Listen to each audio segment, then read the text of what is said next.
함께 할 말씀 고린도전서 15장 1절에서 34절까지입니다. 고린도전서 15장 1절에서 34절까지 보겠습니다.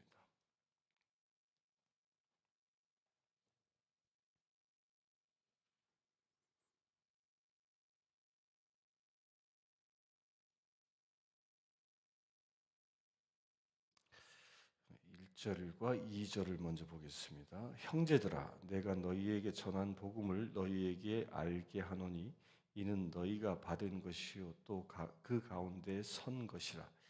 너희가 만일 내가 전한 그 말을 굳게 지키고 헛되이 믿지 아니하였으면 그로 말미암아 구원을 받으리라. 15장은 그 예수님의 부활에 대하여 정리하고 있는 장입니다. 그 부활을 이야기하면서 그 첫 마디의 출발이 내가 너희에게 전한 복음이라고 출발합니다. 복음이 무엇이냐? 복음이 무엇이죠? 복음 누군가가 복음이 뭐냐고 묻는다면 여러분들은 어떻게 대답하겠습니까? 교회에서 가장 많이 사용하는 말 중에 하나가 복음이라는 말입니다. 복음이 무엇이냐? 복음이 말 그대로 풀면 그냥 복된 소식이다, 복된 소리다, 뭐 그런 뜻이죠. good news, 좋은 소식이다 그런 뜻인데 그 좋은 소식이 무엇이냐? 그것이 무엇입니까? 그 복음은 한마디로 얘기하면 부활이라는 겁니다. 부활.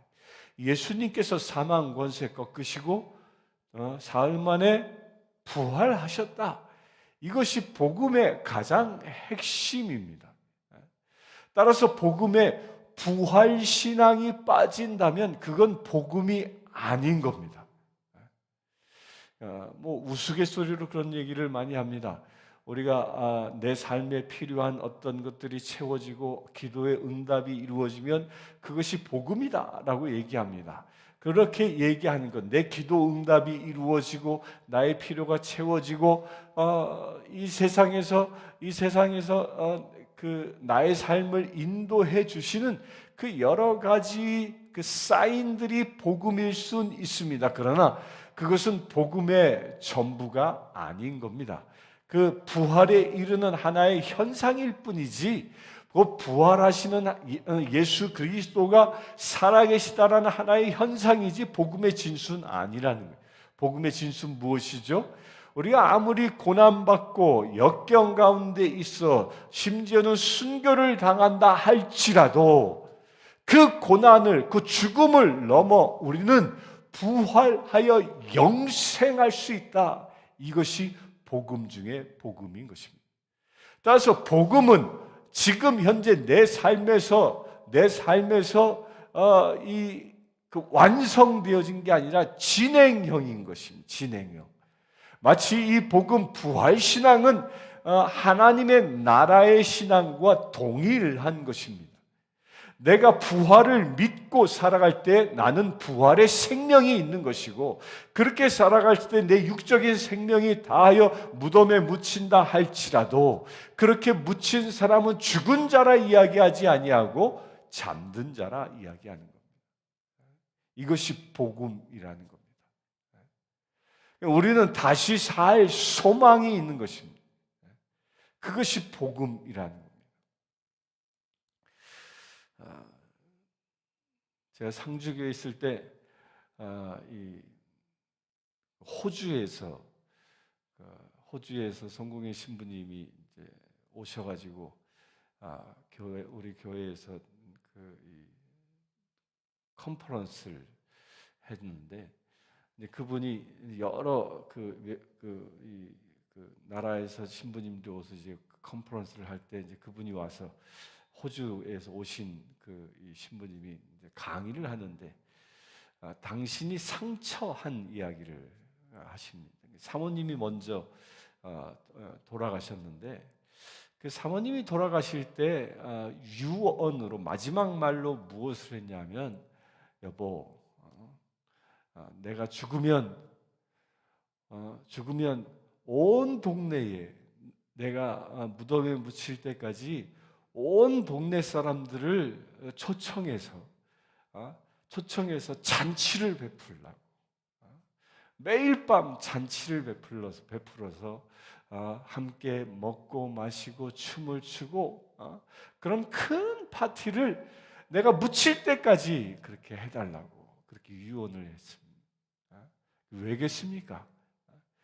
내가 죽는 것은 절망이 아니요, 하나님의 나라에 들어가는 그 부활의 희망, 그 부활의 소망이 내 안에 있기에 내가 온전히 하나님의 나라에 들어가고 부활의 약속을 얻은 그 약속의 자녀이기에 죽음은 슬픔이 아니라 잔치의 자리고 내가 하나님의 나라에 들어가는 그런 축하의 축제의 자리다라고 그런 믿음의 고백인 것이죠. 그래서 우리 믿는 사람들이 돌아가시게 되면 애도하는 자리가 아니라 진정한 영적인 의미는 정말 축하하고 천국 입성을 환호하는 그런 자리여야 한다는 겁니다. 그것이 복음을 가진 자의 삶인 것이죠. 그래서 내가 전한 그 말을 굳게 믿고라고 바울은 강조하고 있는 것입니다. 내가 이 세상을 살아가는데 죽음이라는 절망 앞에 이런 내가 부활에 대한 그 복음을 굳게 믿고 있으면 어떠한 죽음의 권세도 우리를 위협할 수 없고 어떠한 죽음의 권세가 나를 공격한다 할지라도 우리는 승리할 수 있다는 것입니다. 우리 매 순간의 삶의 승리의 비결이 바로 내가 부활한다라는 이 복음에 대한 믿음, 그것을 지킬 때 가능하다라는 것이 1절, 2절에서 말하고 있는 중요한 메시지입니다. 3절부터 봅니다. 내가 받은 것을 먼저 너희에게 전하였노니 이는 성경대로 그리스도께서 우리 죄를 위하여 죽으시고 장사 지낸 바 되셨다가 성경대로 사흘 만에 다시 살아나사 게바에게 보이시고 후에 12제자에게와 그 후에 500여 형제에게 일시에 보이셨나니 그 중에 지금까지 다수는 살아있고 어떤 사람은 잠들었으며 그 후에 야고보에게 보이셨으며 그 후에 모든 사람에게와 맨 나중에 만삭되지 못하여 난 자 같은 내게도 보이셨느니라.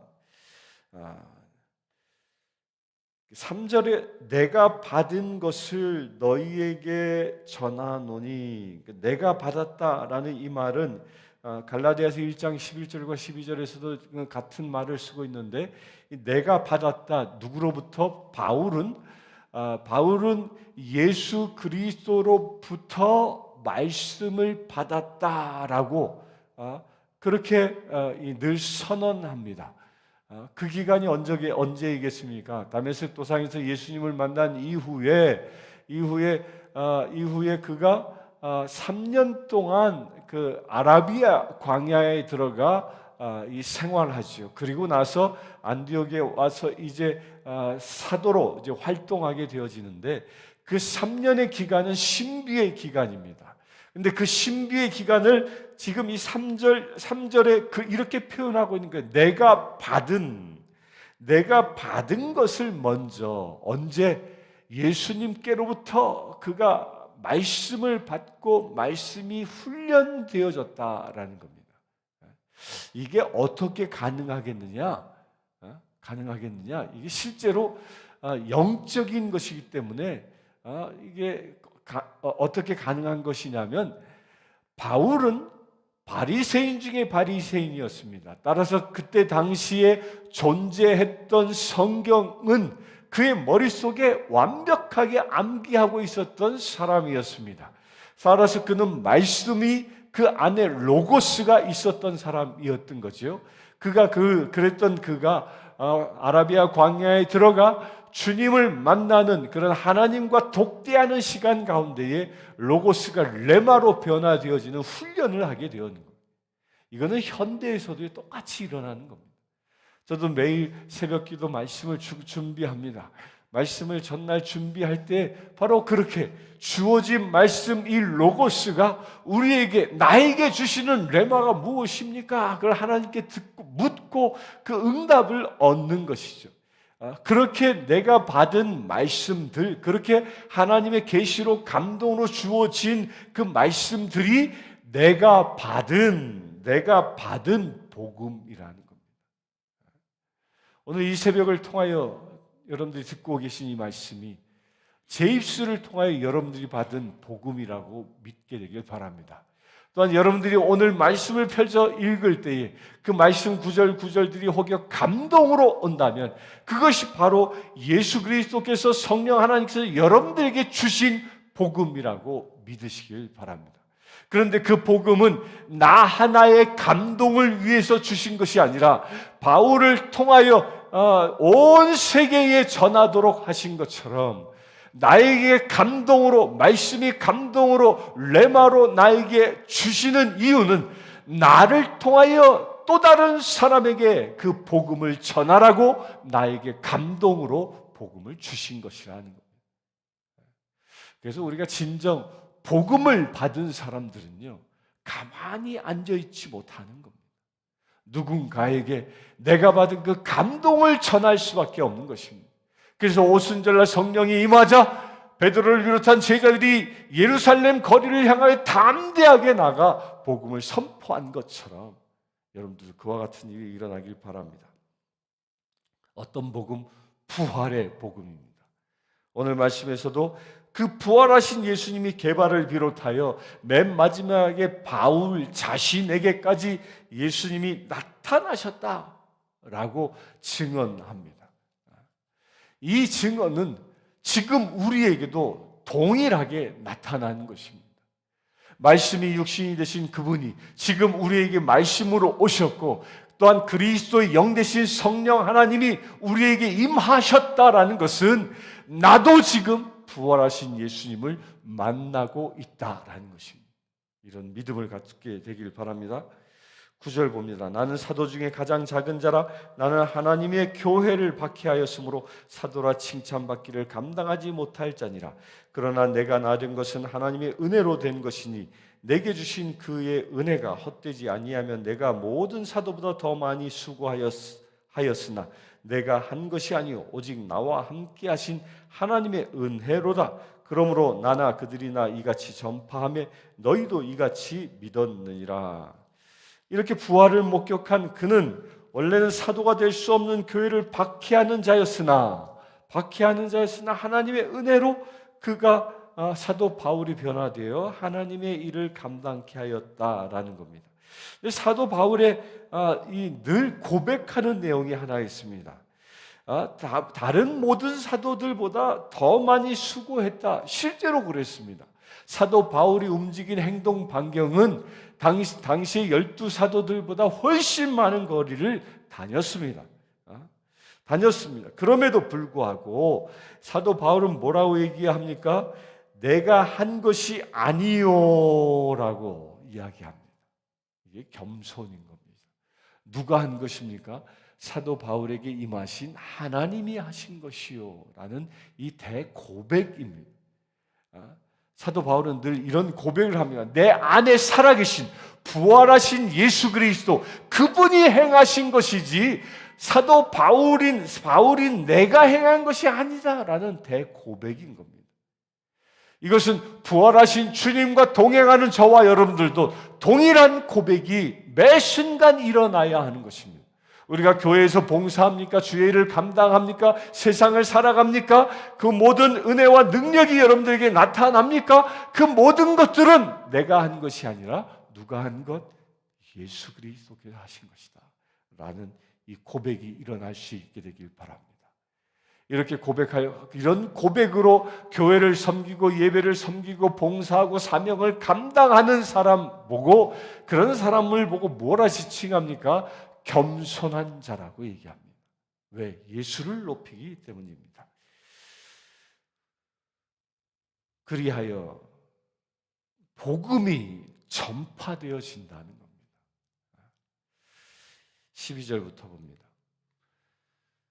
그리스도께서 죽은 자 가운데서 다시 살아나셨다 전파되었거늘 너희 중에서 어떤 사람들은 어찌하여 죽은 자 가운데서 부활이 없다 하느냐? 만일 죽은 자의 부활이 없으면 그리스도도 다시 살아나지 못하셨으리라.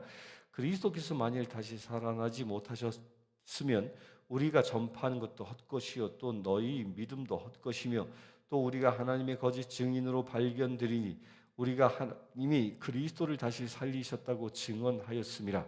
만일 죽은 자가 다시 살아나는 일이 없다면 하나님이 그리스도를 다시 살리지 아니하셨느니라. 만일 죽은 자가 다시 살아나는 일이 없으면 그리스도도 다시 살아나신 일이 없었을 터이요 그리스도께서 다시 살아나신 일이 없으면 너희의 믿음도 헛되고 너희가 여전히 죄 가운데 있을 것이요 또한 그리스도 안에서 잠자는 자도 망하였으리니 만일 그리스도 안에서 우리가 바라는 것이 다만 이 세상의 삶뿐이면 모든 사람 가운데 우리가 더욱 불쌍한 자이니라. 이 초대교회에 이단들이 생겨나기 시작했는데 그 이단 중에 하나가 부활은 없다. 예수님의 부활을 믿지 아니하는 사람들이 생겨나기 시작했던 겁니다. 그들을 향하여 이야기하는 것입니다. 그리스도께서 죽은 자 가운데 다시 살아나셨다 전파되었거늘 어찌하여 너희들 가운데에 부활이 없다고 하느냐라고 얘기합니다. 이게 사단이 주는 아주 이 독보섯과 같은 것이죠. 이 부활이 없다라는 이 말이 궁극적으로 이 부활 신앙을 빼앗아 가고 나면 우리 인간이 어떻게 살아가냐면요. 이 세상에서 나의 육적인 만족을 시키는 것이 최고의 가치가 되고 마는 겁니다. 부활을 위해서 말씀의 나를 죽이고 살아가는 자가 아니라 부활이 없는데 지금 이 세상에서 살아가는 삶, 이 순간이 가장 중요한 것이지 따라서 내가 죽으면 모든 것이 끝나기 때문에 세상에서 먹고 마시고 즐기고 향락에 빠져 사는 것이 최고의 가치인 것처럼 이야기한다는 겁니다. 이런 죄에 빠지도록 유혹하는 것이 누굽니까? 사단이 하는 겁니다. 다시 얘기하면요, 우리가 죄의 유혹에 빠져서 죄 가운데 머문다라는 말은 부활 신앙을 잃어버렸다는 말과 같은 말일 수 있다는 겁니다. 우리가 부활 신앙이 있다면 죄와 어떤 형태로도 타협할 수 없는 것이죠. 오직 말씀 가운데 설 수 있는 것입니다. 그렇게 되길 바랍니다. 부활 신앙이 없는 사람들을 보고 19절에 우리가 더욱 불쌍한 자라. 만약에 부활이 없다면 우리처럼 불쌍한 사람이 없다. 그게 무슨 얘기예요? 예수님의 부활이 그것이 가짜라면 말씀을 지키려고 세상의 모든 고난이란 고난은 다 겪었으니 특히 사도 바울은 어떻습니까? 매도 수없이 맞고 죽을 고비를 넘기고 그 온갖 고통을 다 당했지 않았습니까?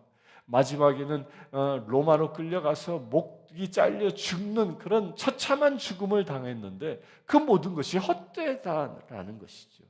무엇이 없으면 부활신앙이 없으면. 20절부터 봅니다. 그러나 이제 그리스도께서 죽은 자 가운데서 다시 살아나사 잠자는 자들의 첫 열매가 되셨도다. 사망이 한 사람으로 말미암아 왔으니 죽은 자의 부활도 한 사람으로 말미암는도다. 아담에게서 모든 사람이 죽은 것 같이 그리스도 안에서 모든 사람이 삶을 얻으리라. 그러나 각각 자기 차례대로 되리니 먼저는 첫 열매인 그리스도요 다음에는 그가 강림하실 때에 그리스도에게 속한 자요 그 후에는 마지막이니 그가 모든 통치와 모든 권세와 능력을 멸하시고 나라를 아버지 하나님께 바칠 때라. 그가 모든 원수를 그 발 아래에 둘 때까지 반드시 왕노릇 하시리니 맨 나중에 멸망받을 원수는 사망이니라. 만물을 그의 발 아래에 두셨다 하셨으니 만물을 아래에 둔다 말씀하실 때에 만물을 그의 아래에 두신 이가 그 중에 들지 아니한 것이 분명하도다. 만물을 그에게 복종하게 하실 때에는 아들 자신도 그때의 만물을 자신에게 복종하게 하신 이에게 복종하게 되리니 이는 하나님이 만유의 주로서 만유에 계시려 하심이라. 이 부활 신앙과 이 종말론에 대한 신앙은 이게 연결되어 있음을 말하고 있는 겁니다. 예수님께서는 부활한 첫사람이 되셨다. 죽은 자의 첫사람은 아담이요 부활의 첫사람은 예수 그리스도이시다. 그리고 그가 강림하실 때에 두 번째 부활이 일어나는데 그 두 번째 부활이 뭐예요? 그 두 번째 부활이 그리스도에게 속한 자의 부활이라는 겁니다. 이 새벽을 깨우고 있는 사랑하는 성도님들, 여러분들은 그리스도에게 속한 자라고 믿으시길 바랍니다. 나는 세상에 속한 자도 아니요, 세상의 모든 가치에 속해 있는 자도 아니요, 오직 예수 그리스도에게 속한 자이기 때문에 오직 예수님의 복음, 그 말씀에 의하여 살아가는 자, 곧 그리스도의 영, 성령에 의하여 살아가는 자여야 한다는 겁니다. 그런 사람이 될 때에 우리는 진정 그리스도의 속한 자가 되어 마지막 때 부활하는 영광을 얻는다라는 겁니다. 그렇게 부활한 영광, 그 마지막 때의 모든 통치와 모든 권세와 능력을 면하시고 나라를 아버지 하나님께 바치는 그때 예수 그리스도의 그 왕권이 회복되어지는 하나님의 나라가 임한다라는 겁니다. 온 세상이 다시 하나님께 봉헌되어지고 그 다스리는 권세가 예수 그리스도에게 회복되어지고 그 권세가 또한 누구에게 나누어집니까? 달란트의 비유를 통하여 10개의 달란트를 바친 자에게는 10고를 주신 것처럼 저와 여러분들에게 세상에 속해 있는 것이 아니라 하늘에 속한 자로 세상을 다스리는 권세를 주시는 것입니다. 왕 같은 제사장의 그 신분을 우리가 부활할 때 회복하게 되어진다는 겁니다. 그런 믿음이 우리 안에 있게 되길 바랍니다. 29절부터 봅니다. 만일 죽은 자들이 도무지 다시 살아나지 못하면 죽은 자들을 위하여 세례를 받는 자들이 무엇을 하겠느냐? 어찌하여 그들을 위하여 세례를 받느냐? 또 어찌하여 우리가 언제나 위험을 무릅쓰리요? 형제들아, 내가 그리스도 예수 우리 주 안에서 가진 바 너희에 대한 나의 자랑을 두고 단언하노니 나는 날마다 죽노라. 내가 사람의 방법으로 에베소에서 맹수와 더불어 싸웠다면 내게 무슨 유익이 있으리요? 죽은 자가 다시 살아나지 못한다면 내일 죽을 터이니 먹고 마시자 하리라. 속지 말라. 악한 동무들은 선한 행실을 더럽히나니 깨어 의를 행하고 죄를 짓지 말라. 하나님을 알지 못하는 자가 있기로 내가 너희를 부끄럽게 하기 위하여 말하노라. 지금은 있지 않는 그 교회의 그 전통이 29절에 나오는데요. 죽은 자를 위하여 세례를 받는 자, 이 말이 뭐냐면요. 이때 당시에는 이게 자기 조상 가운데에 예수를 알지 못한 사람이 있으면 그 조상을 대신해서 내가 세례를 받는 그런 이 풍속이 있었던 거예요. 그런 풍속이. 이것은 나중에 교회의 전통에서 사라집니다. 사라지지만 이때는 어떤 이유 때문에 있는지에 대해서는 기록이 없습니다. 오직 이 고린도전서 15장 29절에만 기록되어져 있는 겁니다. 그때 당시에. 그러나 이것은 나중에 이 교회에서 사라지게 되어지죠. 죽은 자를 위하여 세례받는 일이 사라지게 됩니다.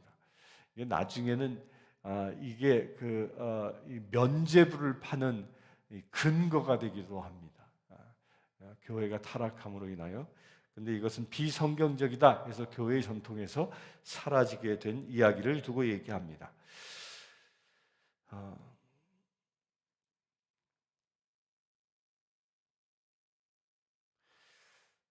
31절이 굉장히 중요한 말씀인데요. 형제들아, 내가 그리스도 예수 우리 주 안에서 가진 바 너희에 대한 나의 자랑을 두고 단언하노니 나는 날마다 죽노라. 이 말은 뭐냐면요, 나는 날마다 죽는다란 말은 나는 날마다 죽고 부활한다라는 겁니다. 나는 날마다 내 육신이 살아있는 동안은 육적인 자는 십자가에 못 박아 죽고 부활한 생명으로 내가 산다는 거예요. 예수와 더불어. 우리가 이 새벽을 깨울 때 아침에 일어나면 이런 고백이 여러분들에게 일어나길 바랍니다. 나의 육적인 자아는 십자가에 못 박아 죽었고 이제 새 생명을 산 부활의 삶을 오늘 살아간다라고 선포할 수 있게 되길 바랍니다. 누구의 이름으로? 예수 이름으로. 누구의 모습으로? 예수님의 모습으로. 그렇게 살아갈 때 악한 동무들에 의하여 속임을 당하지 않고 선한 행실을 더럽히지 않는 삶을 살아갈 수 있고, 또한 의를 행하고 죄를 짓지 않는 삶을 살아갈 수 있게 되는 겁니다.